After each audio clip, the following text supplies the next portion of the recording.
Basentebe byalo n'emiruko okuva magombola 16 Mayuge bafunye obugaali President Museveni bwe yabaweereza oluvannyuma lw'okwekalakaasa. Bano okwekalakaasa kididde RDC Richard Gurume n'omumyuka we Dauda Kato, ssentebe wa District Bishop Frank Tebagendeka n'akulira abakozi Anthony Martin Lukwago okubayita okujja okufuna obugaali bwabwe okuva mu gavumenti, wabula kibaweddeko RDC bw'abawadde amawulire agabamazeemu amaanyi nti bagenda kubufuna ku Lwakutaano, bwe bati ne batandika okwogera ebisongovu.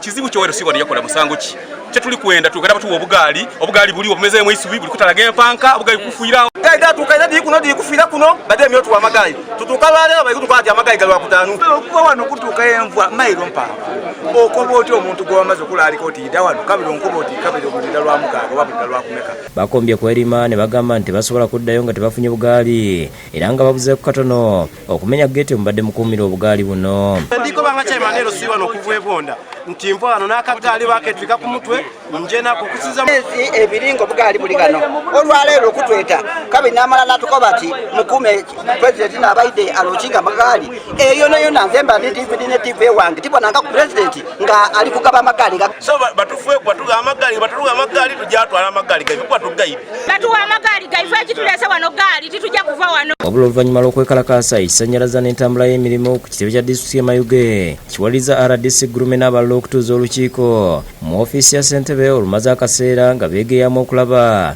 engeri gye basobola okukola ku nsonga y'abassentebe okugenda n'obugaali bwabwe obwabaweebwa. Gurume agamba nti babadde bagoberera amawulire gabadde nga bafuna okuva mu gavumenti, wabula yeebazza nti bamaze ne basalawo okukola ekyetaagisa nti kubasinga baluddewo embeera ebadde esobola okwonooneka. Era obugaali buno bwatuuka aye basooka batukoba nti musooke mulinde metode abakobera engeri ki gye bunaagabibwa era n'ebbaluwa yonna eriwo.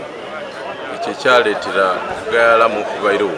Tebagendeka naye ategeeza nti basoose kubuzaabuzibwa ku kirina okukolebwa.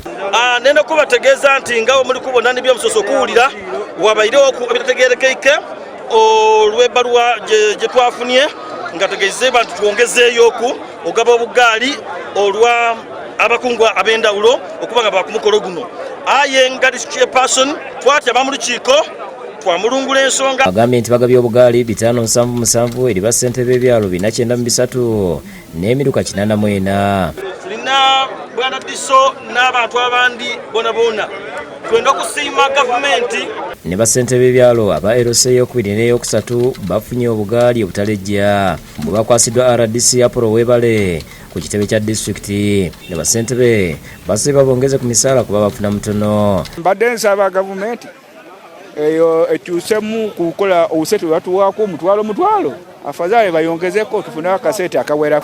Omutwalo omulala nebamiru y'omuntu omukozi kumpi anywamu omunywamu atyayo